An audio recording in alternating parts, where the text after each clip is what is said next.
So we've all seen the headlines about home affordability, rising home prices and things of this nature. Homes are not unaffordable today. They are less affordable than they were a couple years ago, yes, but even in the face of these rising prices, homes are not unaffordable. And let me explain why. There are three things that impact home affordability: the price of the home, interest rate, which impacts the payment, and wages. And what we are seeing is, even though home values nationwide went up 19% last year and interest rates are up a full point this year than they were at this time last year, the key component that gets left out of most media discussions is that wages are also up as well. ADP reports that job holder incomes increased 5.9% last year, and they went up 8% for people who switched jobs.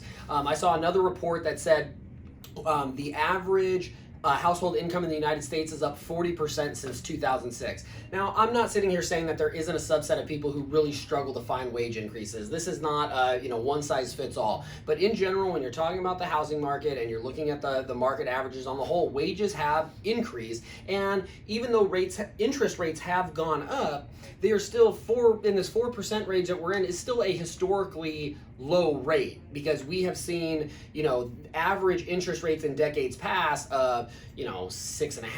I think in the 80s it was around 8. In the 70s, the average interest rate for the decade was something like 10 or 11%.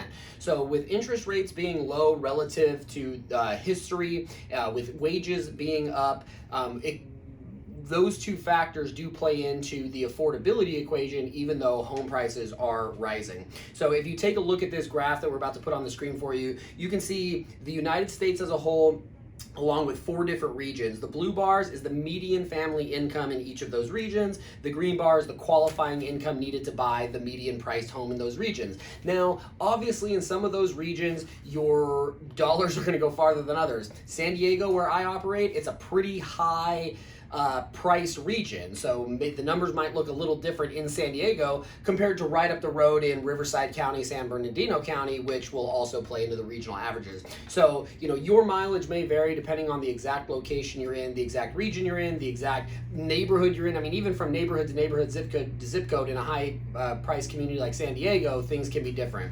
But on the whole, we are seeing wages increase, and even in the increasing interest rate environment, rates are still at record lows. Thus, the marketplace has been able to sustain these double-digit price appreciation years and still have a high level of demand for housing, because housing is still affordable. If housing wasn't affordable, people wouldn't be buying them, and we'd have inventory everywhere. So don't listen to the media that says housing is unaffordable. Now, again, there are some people where it is unaffordable and it's a struggle for a subset of different reasons. But what I'm talking about is people who are well prepared and who are, sort of the average demographic of person buying houses. They still are affordable, and those are the 3 reasons why. If you want to know if buying a home is affordable for you, connect with us on Instagram or give me a call, because you'd be surprised at how many people that reach out to me saying, Brent, I can never buy a home. But when we actually unpack the numbers and what's possible for them, they start to see a brighter future than maybe they're envisioning in their head due to all this media mumbo jumbo. So give us a call. We'd be happy to help.